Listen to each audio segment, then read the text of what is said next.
আসসালামু আলাইকুম and welcome to another video. আমি সৌম্য বলছি কানাডা থেকে। আজকে আমরা দুই ধরনের লেসন শিখবো যেটা আইএলটিএস এর জন্য খুবই ইম্পর্টেন্ট। সো প্রথম ধরনের যে লেসনটা হবে সেটা হচ্ছে আমরা কিছু কিছু ওয়ার্ড সিলেকশনে ভুল করি।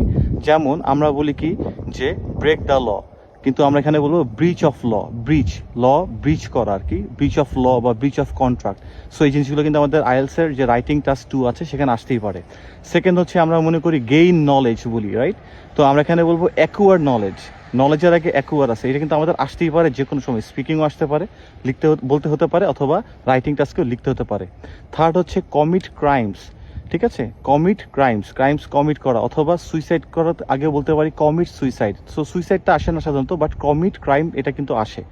আচ্ছা, তারপর আমরা বলি ক্রিয়েট আইডিয়াস। এখানে ক্রিয়েট আইডিয়া বলবো না, আমরা এখানে বলবো জেনারেট করা, আইডিয়া জেনারেট করা। সো এই চারটা ওয়ার্ড কিন্তু আমাদের কমন আসতেই পারে বা বলতে হতে পারে অথবা লিখতে হতে পারে। সো এই চারটা ওয়ার্ড মনে রাখতে হবে।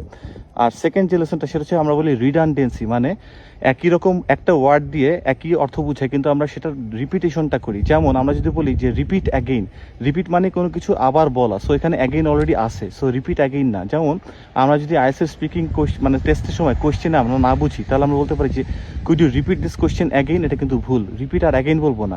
রিপিট মানে হচ্ছে অ্যাগেইন, মানে এটা আবার করা, সো রিপিট বলবো শুধু, অ্যাগেইন বলবো না। সেকেন্ড হচ্ছে আমরা বলি রিটার্ন ব্যাক, রিটার্ন মানে ব্যাক করা, সো ব্যাক বলবো না, এগুলো হচ্ছে রিডান্ডেন্সির আন্ডারে পড়ছে। ওকে, থার্ড হচ্ছে এন্টার মানেই ভিতরে আসা বা ভিতরে যাওয়া, সো এন্টারের পরে আবার আর ইন বলবো না।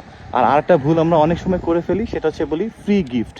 গিফট মানে হচ্ছে সেটা যেটা ফ্রি পাওয়া যায়, সো গিফট মানে কিন্তু ফ্রি জিনিস, ফ্রি গিফট বলবো না। সো এই দুই ধরনের লেসনটা খুবই ইম্পর্টেন্ট আইএলটিএস এক্সামিনারদের জন্য, একটু মাথায় রাখতে হবে। এটা আমাদের স্পিকিং বা রাইটিংয়ে আসবে বা বলতেই হবে। সো আমরা যদি এইসব জায়গাগুলো একটু সংশোধন করতে পারি তাহলে অবশ্যই আমাদের স্কোর বেড়ে যাবে। Thank you for watching.